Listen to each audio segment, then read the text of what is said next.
All right, so here we are for the first episode of Meals in My MuMu, and I am choosing to do one of my favorite snacks. It was a quick favorite snack when I did my study abroad in Kenya, and whenever I go to an African restaurant, Indian restaurant, I always love to try this samosas, and so that's what I'm trying to make today. Let's get into it.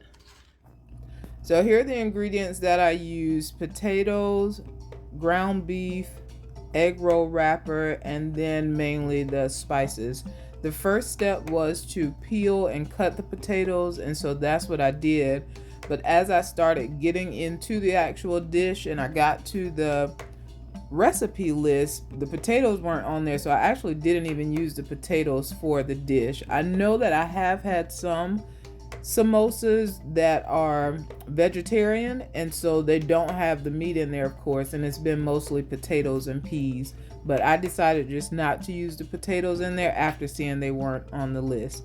So that was me getting the oil started on the stove, and while that was heating up, I went ahead and put all of the spices in this little bowl. And I did that so that I could actually use accurate measurements. I didn't want to just guess on this because I knew the flavor would really come from like the garam masala, the ginger that I used, and the cumin, like those spices that I don't normally use. According to the directions in the book, it doesn't tell me when to cook the meat, but I'm going to do the onions first and add all of the steps. It says wait until the onions are brown and then add the peas, which I don't have, they were out of stock. But ginger, I don't think I added any ginger. I have to get some ginger, chili pepper, fresh coriander, water. I think I misread something.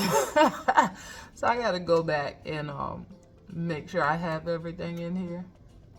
But basically, I'm just making a mixture that I'm going to put in the egg roll wrapper and deep fry. So as long as everything ends up in the pot, it's going to be all good.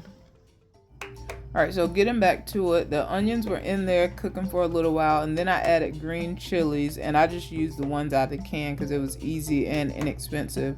Then I went ahead and added the ground beef and added all of the spices that I'd previously put in that bowl.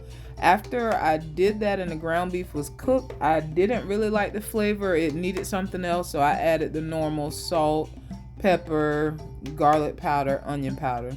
And then that was it for the stuffing. So the next thing to do was assemble the actual samosa. I started off with this full one that's just water in the bowl, putting it in there. Traditionally, they're in a triangle shape, but it was so much leftover wrapper that I decided to roll it as you saw there. And it came out more like an egg roll, which was fine. Of course, this doesn't affect the taste, but I did want to go for the traditional look. So after doing two of those, I dropped those in the fryer. That's what I'm off to the side doing.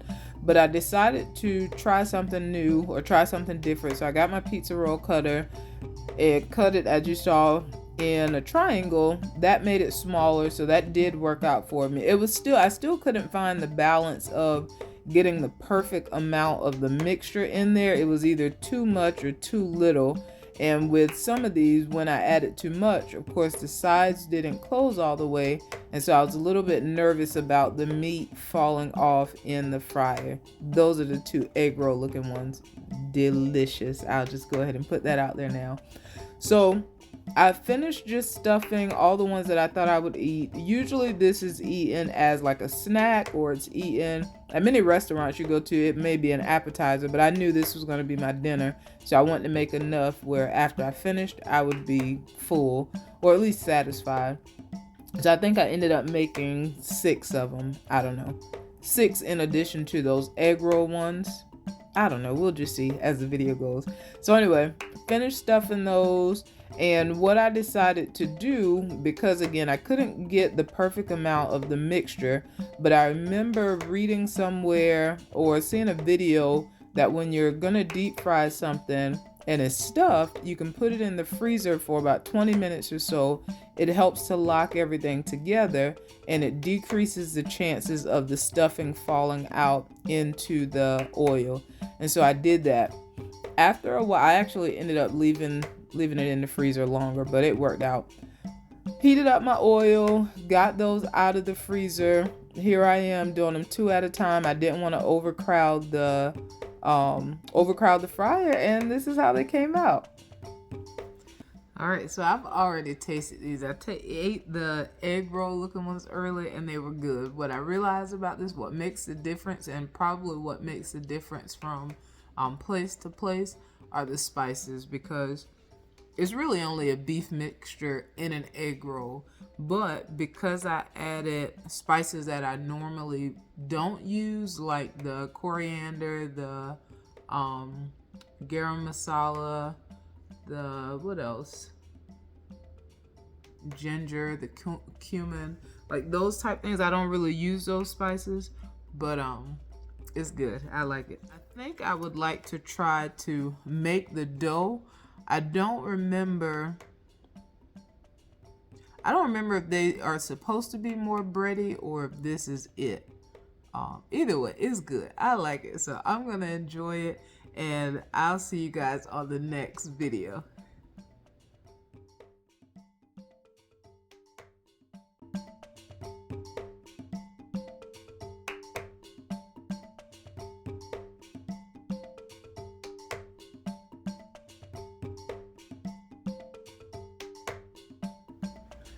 All right, so dinner is done. I wanted something hot to drink, and I'm cooking from my Kenyan cookbook, and for every meal, tea was always offered, but a difference, instead of using hot water, they would use hot milk. And so I made my first cup with hot milk and the tea, but I couldn't stomach it. I don't like the smell of hot milk. I don't like the smell of it. And so I made another cup with water, and it's good. So I'll finish this, and this is my real exit this time. I'll see you in the next video.